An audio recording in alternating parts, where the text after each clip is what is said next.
तो इस कोर्स में हम इंटरनेट ऑफ थिंग्स के अंदर मुख्तलिफ़ चीज़ें डिस्कस करते आए हैं। उसमें फिर बिग डेटा, आर्टिफिशियल इंटेलिजेंस और मशीन लर्निंग को भी हमने कवर किया। और अब हम जो है इस साइड पे जा रहे हैं जहाँ पे मैं मशीन लर्निंग की इंटरनेट ऑफ थिंग्स में एप्लीकेशन जो है उसको देखें। सो आईओटी लैंडस्केप हमें पता है क्या है। It's a vast network of interconnected devices embedded with sensors, software and connectivity. और चूंकि बहुत ज़्यादा डिवाइसेस हैं तो बहुत ज़्यादा डेटा इससे जनरेट हो रहा है।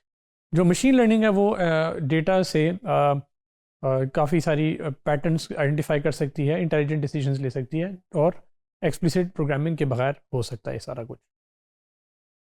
तो why M L for I O T machine learning क्यों चाहिए? क्योंकि डेटा जो है वो बहुत ज़्यादा है, तो इसको हम डेटा ओवरलोड कहेंगे।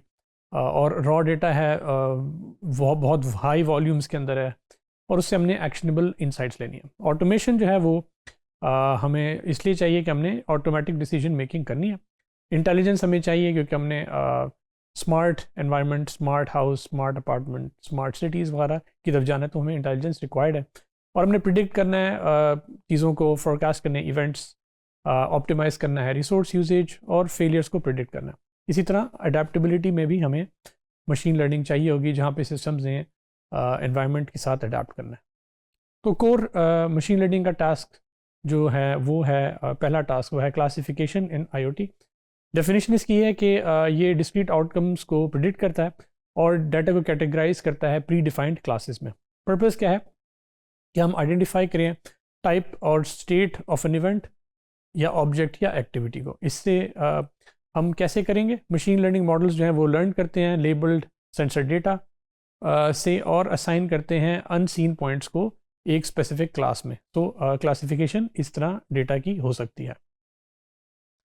इसमें एग्जांपल्स आईओटी के अंदर क्या है? वो है एक्टिविटी रिकग्निशन, जिसमें फॉर एग्जांपल कोई एक्टिविटी ह्यूमन परफॉर्म कर रहा है, उसमें वॉक कर रहा है या रन कर रहा है या बैठा हुआ है या गिर रहा है या कोई ऑब्जेक्ट गिर रहा है या कोई डिवाइस गिर रही है। तो ये सारी चीज़ें जो हैं वो डिफ्रेंशिएट कैसे की जाएंगी with respect to data. So accelerometer होगा या जायरोस्कोप होगा, वो उसका जो डेटा होगा उससे एक्टिविटी हम रिकग्नाइज कर सकते हैं कि कौन सी एक्टिविटी है। फिर है ऑब्जेक्ट डिटेक्शन, जिसमें आइडेंटिफाई करना है कि पर्सन है, कार है या कोई स्पेसिफिक इक्विपमेंट है कैमरा के अंदर, और ये इसका कॉन्टेक्स्ट स्मार्ट सिटीज़ है या इंडस्ट्रियल ऑटोमेशन है। इसके अलावा एनवायरमेंटल मॉनिटरिंग है, जिसमें एयर क्वालिटी की मॉनिटरिंग है या क्लासिफिकेशन है कि जी अब हवा जो है वो क्लीन है या क्लीन नहीं है, या गुड है, मॉडरेट है और पुअर है, based on pollutant sensor readings जो एनवायरनमेंट से ली जा रही होंगी। इसी तरह कॉमन सेंसर डेटा जो है वो कौन कौन सा इस्तेमाल हो रहा होगा?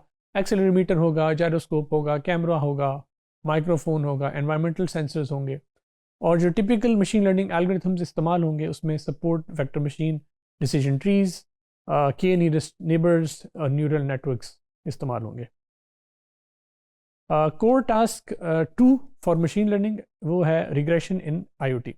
सो डेफिनेशन इसकी है कि हमने कंटिन्यूस न्यूमेरिकल वैल्यूज़ प्रिडिक्ट करनी है। पर्पस क्या है कि हमने फ्यूचर वैल्यूज़ जो हैं वो फोरकास्ट करनी है बेस्ड ऑन एस्टिमेट्स, और क्वान्टिटेटिव मैट्रिक्स इस्तेमाल होंगे जो करंट डेटा और हिस्टोरिकल डेटा पे अप्लाई हो रहे होंगे।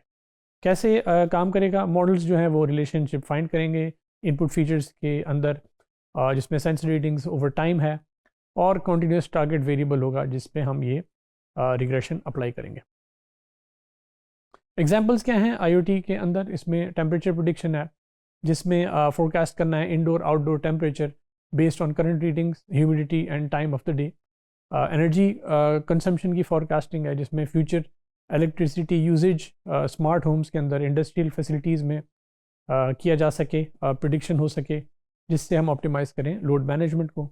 फिर प्रेडिक्टिव मेंटेनेंस के अंदर है एस्टिमेट करना रिमेनिंग यूज़फुल लाइफ किसी मशीन की बेस्ड ऑन वाइब्रेशन, टेम्परेचर और current usage data. Traffic flow prediction है, फोरकास्ट करना कि व्हीकल काउंट क्या है रोड्स के ऊपर, और स्मार्ट सिटी की एप्लीकेशंस में ये एक एप्लीकेशन है। फिर कॉमन सेंसर डेटा जो इस्तेमाल हो रहा होगा इन सारी चीज़ों के लिए वो है temperature sensors, humidity sensors, power meter readings, vibration sensors, flow sensors. और टिपिकल जो मशीन लर्निंग एल्गोरिथम्स अप्लाई होंगी इस टास्क 2 रिग्रेशन के अंदर। उसमें लीनियर रिग्रेशन है, पोलिनोमियल रिग्रेशन है, रैंडम फॉरेस्ट है और न्यूरल नेटवर्क्स है। Core machine learning task 3 anomaly detection है। डेफिनेशन इसकी है कि अनयूजुअल इवेंट जो है या डेटा पॉइंट्स हैं जो सिग्निफिकेंटली डिविएट करते हैं एक्सपेक्टेड पैटर्न से, उनको आइडेंटिफाई किया जाए। और इसकी जो एप्लीकेशन है वो सिक्योरिटी है और फॉल्ट डायग्नोसिस है और अर्ली वार्निंग सिस्टम्स है। तो एग्जांपल इसके क्या हो सकते हैं? Detecting heart attack from an ECG data, identifying security breach network के अंदर by spotting unusual traffic patterns. इसके अलावा फ्लैगिंग अ फॉल्टी सेंसर या malfunctioning equipment industrial plant के अंदर। टेक्निक्स जो इस्तेमाल होंगी वो होंगी स्टेटिस्टिकल मेथड्स, क्लस्टरिंग जिसमें के मीन्स है, आइसोलेशन फॉरेस्ट और ऑटो एनकोडर्स।